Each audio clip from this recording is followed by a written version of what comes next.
Welcome to Wisdom Tales. We bring you the best wisdom stories across the world. To keep yourself updated, subscribe to this channel. Thank you.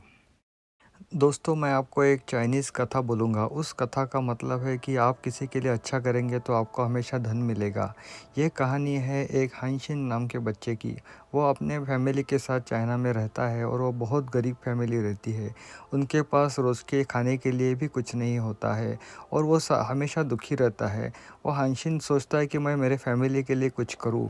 वो सोचता रहता है कि मैं मेरे family के लिए खाना कैसे लेके आऊँ। बहुत कठिन परिस्थिति से हम लोग जा रहे हैं, तो इससे कैसे बाहर निकले। तो वो एक दिन अपने घर के पास एक नदी रहती है। वो नदी किनारे जाता है और फ़िशिंग करने लगता है। वो सोचता है मैं कुछ फ़िश अगर पकड़ सका तो मेरे फैमिली का आज का खाना हो जाएगा। वो बहुत टाइम तक बैठता है बट उसको कुछ नहीं मिलता है। बहुत दुखी होता है और तभी वो उसमें आप देखेंगे हमेशा नदी के में पुराने चाइनीज़ ज़माने में भी बहुत सारे लोग नदी पे कपड़े धोने के लिए आते हैं। तो वहाँ कुछ औरतें आती रहती है वो कपड़े धोने के लिए नदी के ऊपर। तो वो देखती है कि ये हानशिन एक बच्चा फ़िश पकड़ने के लिए बैठा है बट उसको कुछ नहीं मिल रहा है और बहुत टाइम से बैठा है बट उसके पास कुछ भी फ़िश नहीं है। इसका मतलब है वो भूखा भी रहेगा। तो एक बहुत बूढ़ी औरत रहती है, वो बहुत दुखी हो जाती है। वो सोचती है कि मुझे बच्चे को कुछ हेल्प करनी चाहिए। जनरली बूढ़े लोग थोड़े हेल्पफुल रहते हैं एंड उसमें कुछ गैर नहीं है। वो सोचती है कि मैं इसको कैसे हेल्प करूं। तो वो घर में जाती है और एक बाउल भर के राइस लेके आती है और वो हानशिन को बोलते हैं बेटा तुम बहुत भूखे लग रहे हो, इसे तुम खा लो। हानशिन वैसे भी छोटा रहता है और भूखा भी रहता है। वो बोलता है कि ठीक है मैं खा लेता हूँ और उसका वो धन्यवाद हाँ, करता है। वो बोलता है कि दादी जी मैं बहुत भूखा था, आपने मुझे खाना दिया। मुझे अच्छा लग रहा है बट मैं आपके इस खाने का कैसे ऋण चुकाऊँ। मैं ये जो खाना आपने मुझे दिया है उसका मैं कभी ना कभी ज़रूर अच्छी तरह से ऋण चुकाऊँगी। वो बूढ़ी औरत बोलती है बच्चा तुम अभी खा लो, हम बाद में देखेंगे। आप चिंता मत करो, आप बड़े बनोगे।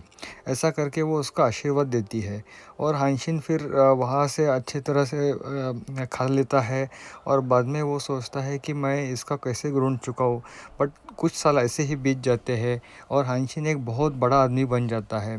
वो बहुत शूर और सबकी मदद करने वाला अच्छा इंसान बनता है। उसके पास धन संपत्ति सब आ जाती है।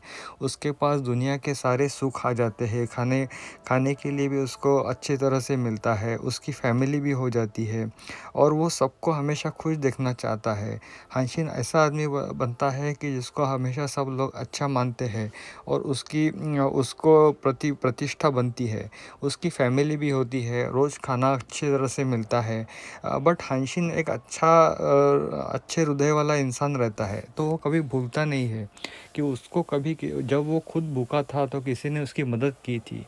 तो हानशिन की ये बात जाननी चाहिए कि वो कभी भूला नहीं है कि वो अच्छा इंसान तभी बना है जब वो गरीब था तब बहुत लोगों ने उसकी मदद की है। तो हानशिन बुढ़ी लेडी को कभी भूलता नहीं है और बहुत वो ढूंढ के लेके आता है अपने महल में और उसको बोलता है दादी जी आपको याद है आपने मुझे बहुत सालों पहले जब मैं भूखा था तब मुझे राइस दिया था और मैंने आपको बोला था कि मैं आपका ये ऋण चुकाऊंगा। आज वो दिन आ गया है, मैंने आपको अपने महल में बुलाया है और उस राइस के बदले में आप ये लीजिए सुवर्ण मुद्राएं। मैं आपको सुवर्ण मुद्रा देना चाहता हूँ जैसा मैंने आपके से वादा किया था। वो बुढ़ी बोलती है बेटा तुम बहुत बड़े आदमी बन गए हो। अब इसका तो आप ये मैंने जो आपको राइस दिया था उसका तो ऋण तुमने अच्छा आदमी बन के ऑलरेडी चुका दिया है। तो अभी मैं ये मुद्रा लेके क्या करूँगी।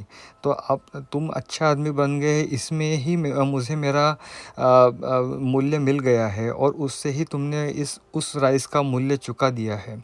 तो इस आपने मुझे उस काबिल समझा, इसलिए मैं आपके धन्यवाद करती हूँ।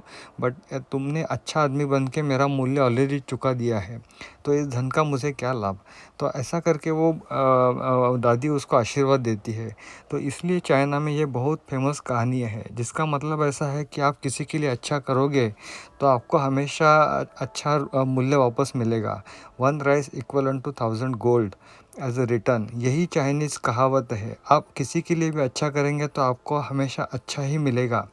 ये आप ज़रूर रखिए दोस्तों। ऐसी ही कहानियाँ और ऐसे ही छोटे विद्वत्तापूर्ण नॉलेज के लिए आप इस चैनल को सब्सक्राइब कीजिए। धन्यवाद।